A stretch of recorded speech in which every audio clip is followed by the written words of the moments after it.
ಮಾಡಲ್ಲ. ನಿಮಗೆ ನಿಮ್ಮ ಹಿಸ್ಟ್ರಿಯನ್ನ ಹೇಳಿದಿರ. ಜಯಚಂದ್ರ ಅವರು ಇದಕ್ಕೆಲ್ಲ ಸಾಕ್ಷಿಯಾಗಿದ್ದಾರೆ.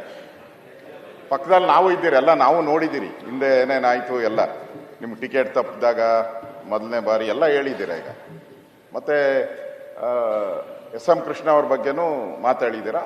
ನಾನು ಇವತ್ತು ಹೇಳ್ತೀನಿ, ಅವರಿಂದ ನಿಮಗೆ ಒಂದು ಒಳ್ಳೇದಾಗಿದೆ, ಪ್ರಶ್ನೆನೇ ಇಲ್ಲ. ಸೊ ತಾವು ಒಂದು ಮಾತು ಹೇಳಿದ್ದೀರಾ, ಕಿತ್ಕೊಬೇಕು ಅನ್ನೋದು, ಒದ್ದು ಕಿತ್ಕೊಬೇಕು ಅಂತ. ಅಂದ್ರೆ ಪಾಠ ಇಲ್ಲಿರೋರಿಗೆಲ್ಲ ಅದೇ ಪಾಠನ, ಇಲ್ಲಿರೋರಿಗೆಲ್ಲ ಅದೇ ಪಾಠನ ಒದ್ದು. ಈಗ ನೀವು ಯಾವಾಗ ಒದ್ದು ಕಿತ್ಕೊಂತೀರ ಆ ಪದವಿನ, ಮುಖ್ಯಮಂತ್ರಿ ಪದವಿನ ನೀವೇ ಹೇಳಿದ್ರೆ, ಯಾವಾಗ ಒದ್ದು ಕಿತ್ಕೊಂತೀರಾ? ಯಾವಾಗ ಮುಹೂರ್ತ ಫಿಕ್ಸ್ ಮಾಡಿದ್ದಾರೆ?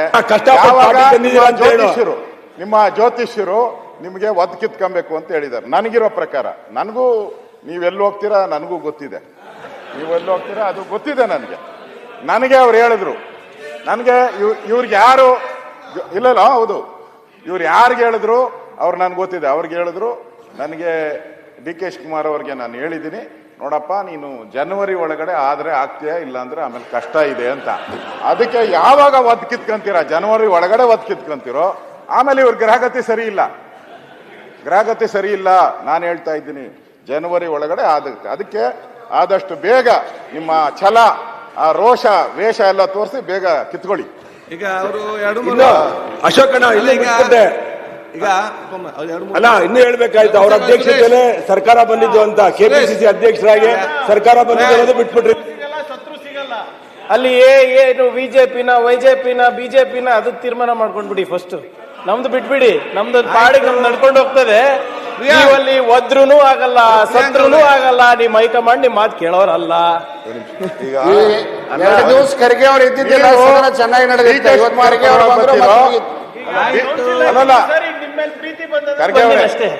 ಪ್ರಿಯಾಂಕಾ ಅವರೇ, ನಿಮ್ಮದು ಫಸ್ಟ್ ಡಿಸೈಡ್ ಮಾಡ್ಕೊಳ್ಳಿ. ನಾವು ವಿರೋಧ ಪಕ್ಷವಾಗಿದ್ದೀರಿ, ನೀವು ಆಡಳಿತ ಪಕ್ಷ ಇರುವಂತವ್ರು. ನೀವು ಇವಾಗ ಡೈಲಾಮೋದಲ್ಲಿ ಇದ್ದೀರಾ.